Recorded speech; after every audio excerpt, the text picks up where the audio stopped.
Welcome to the Meso History, unraveling the untidy truths of the past. Like and subscribe. Night had teeth in 1942.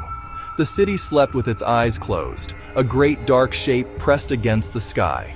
In New York, the usual chorus of life had gone quiet. The streetlights were out.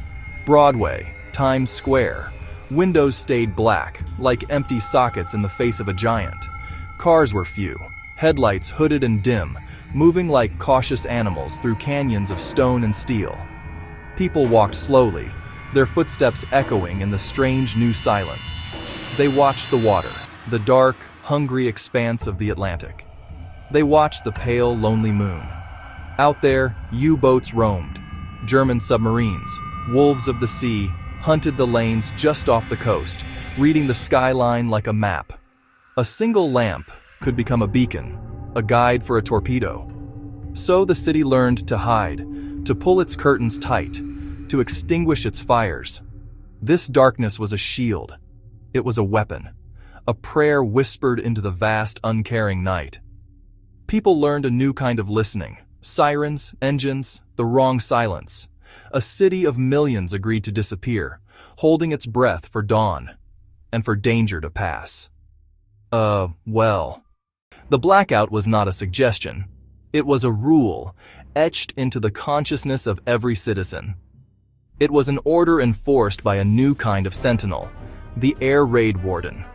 These were ordinary men and women, shopkeepers, accountants, teachers, who patrolled the darkened streets. Their job was to hunt for light, a sliver behind a curtain, a careless match near a window. Every breach was a crack in the city's armor. Imagine a silent Brooklyn block. He spots it, a faint, telltale yellow. He does not shout. He climbs, knocks, and speaks low of ships on the water and danger near at hand. No anger, only a shared duty. Darkness was diligent. Curtains, paint, drapes. Even grand lobbies dimmed. Ferries moved like phantoms. A whistle could summon a warden. Neighbors became guardians of each other's security. Darkness became the uniform they all wore. Across the nation, hundreds of thousands served as wardens, tying city blocks to the battlefront with vigilance. The war crept from the darkened streets directly to the family dinner table. The government issued ration books, small booklets whose stamps had power over the pantry.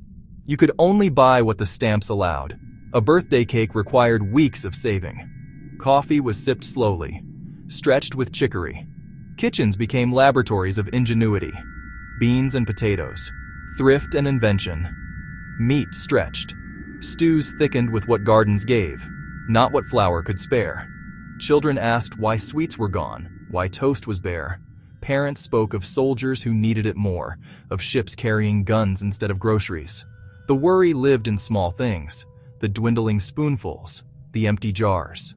Rationing was a great equalizer. Money could not buy more stamps. Some mourned the lost tastes. Others found comfort in the shared purpose of simple soup and dense bread. Every spoonful not used, every slice foregone, was a contribution. The war was fought not only overseas but at American breakfast, lunch, and dinner. From manicured lawns to weed-choked city lots, a new landscape began to grow. Victory gardens sprouted across the country, a grassroots answer to strained supply lines. The government's call was answered with astonishing effort. People learned the rhythms of planting and harvest, children becoming soldiers of the soil. Public land became productive land, with plots for those without yards. At the peak, 20 million gardens produced nearly 40% of America's fresh vegetables. Space was reclaimed for sustenance, visible, fragrant, alive. The smell of earth, the patience of sprouts, the joy of a harvest in your own hands. Gardens fed communities, not just kitchens. Knowledge shared, labor shared, hope shared. A basket of beans, a row of red radishes, small victories that softened hard days. The dirt under the nation's fingernails was a badge of honor. In their own backyards, Americans joined the fight, seed by seed. The war effort ran on rubber and gasoline, both in perilously short supply. The Japanese advance severed more than 90% of America's natural rubber supply. Citizens turned in anything rubber. Piles rose in town squares, monuments to cooperation. Tires were patched and repatched, driven to threads. A national 35-mile-per-hour limit saved fuel and tires. The open road became an act of restraint. Waste was unpatriotic.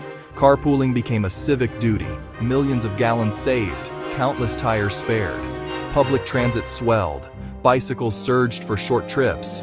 Americans planned, consolidated, and walked. New habits for a nation on a wartime budget. What was saved at home powered tanks, airplanes, and supply lines abroad. Highways looked different. Slower, quieter, but more together. The road to victory, for those at home, was a very slow road indeed. As millions of men left, a silence threatened the factories. But it never came. A new sound emerged, the hum of women at work. They stepped into jobs once barred to them and mastered the machinery of war. Rosie became a symbol, but the strength was real, measured in sparks and steel. Aircraft, ships, shells, each a promise forged in fire. For many, it was the first independent wage, freedom with lasting effects. Family life reconfigured as communities shared the load. A new, respected normal. They knew the stakes. Quality could mean life or death for a crew at the front. Every rivet a promise, every seam a prayer for safe passage. The hands of Rosie held the nation together, proof that strength is a collective will, and the economy boomed. The war sent people away and set them in motion across the country. Cities with factories ballooned overnight. New faces, new cultures. Old neighborhoods transformed. Housing was scarce. Space shared. Lines were everywhere. Evidence of a city straining and alive. Close quarters living became the norm. Out of strain, community formed. Mutual aid as daily ritual. Support hubs sprang up. Letters, bonds, socks, small kindnesses. People learned from one another. New foods, new music, new accents. Prejudices persisted, but the need for unity often overshadowed them. The crowded home front became a crucible, forging a more complex American identity built on shared sacrifice and purpose. In the quietest hours, when shifts changed and streets stilled, people remembered the sea. Newspapers listed safe convoys and ships sunk. Each lost a son, a neighbor. Families wrote names down, praying not to recognize any. Mail was a bridge. Letters spoke of weather, food, strange jokes, rarely of fighting. From home came normalcy and hope, proof that life went on. Words were read and reread until they felt like fabric. It was the accumulation of small, resolute acts that forged victory. Battles thundered, yes, but cooks, drivers, gardeners, and workers won it day by day.